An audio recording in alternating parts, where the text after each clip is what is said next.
నారాయణ రెడ్డి గారిని అడుగుతా ఉన్నా, మనిషివేనా నువ్వు? ఇన్నిసార్లు ఎమ్మెల్యేగా పనిచేసినావు, గతంలో పంతులుగా పనిచేసినావు. రాజశేఖర రెడ్డి గారి కుటుంబం పెట్టిన భిక్షని నీ రాజకీయ జీవితం.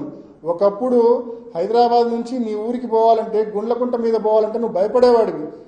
అప్పట్లో రామ్ సుబ్బారెడ్డి అనే వాళ్ళ చిన్నాయన స్వర్గీయ శివారెడ్డి గారి దాటికి నువ్వు భయపడేవాడివి.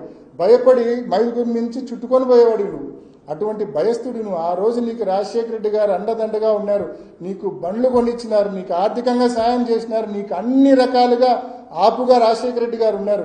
నువ్వు గతం మరిచి, నీకు రాజకీయ భిక్ష పెట్టిన రాజశేఖర రెడ్డి గారిని మరిచి ఆ కుటుంబాన్ని నువ్వు విమర్శిస్తే అది రోజు రోజుకు నీ పతనానికి నాంది పలుకుతుందని చెప్పి ఆదినారాయణ రెడ్డికి కూడా నేను తెలియజేస్తా ఉన్నా.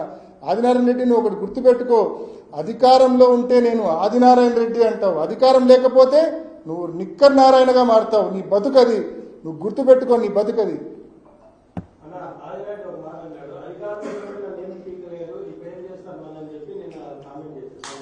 వాస్తవంగా అధికారంలో ఉన్నప్పుడు, మేము అధికారంలో ఉన్నప్పుడు ఎవరిని హరాస్ చేయాలని ఆలోచన చేయలే. కాబట్టి ఆదినారాయణ రెడ్డి ఈరోజు ఇంత స్వయంగా మాట్లాడుతున్నాడు. నన్ను ఏం పీకలేకపోయినారంటే, వాస్తవంగా మేము ఆయన హరాస్ చేయాలనే ఉద్దేశం కానీ ఆలోచన కానీ ఆయన గురించి ఎక్కువగా ఊహించుకుంటా ఉండొచ్చు, కానీ మేము ఆయన గురించి ఏ రోజు ఎక్కువగా ఊహించుకోలే. ఆయన హరాస్ చేయాలన్న ఆలోచన ఉద్దేశం అధికారంలో ఉన్నప్పుడు మేము చేయలే. అది వాస్తవం. ఆదినారాయణ రెడ్డి పరోక్షంగా చెప్పింది కూడా అదే. నన్ను ఏం పీకలేకపోయినారంటే మేము హరాస్ చేయాలని మేము అనుకుంటే కదా, మేము ఏ రోజు ఆదినారాయణ రెడ్డిని హరాస్ చేయాలనుకోలే మేము అధికారంలో ఉన్నప్పుడు.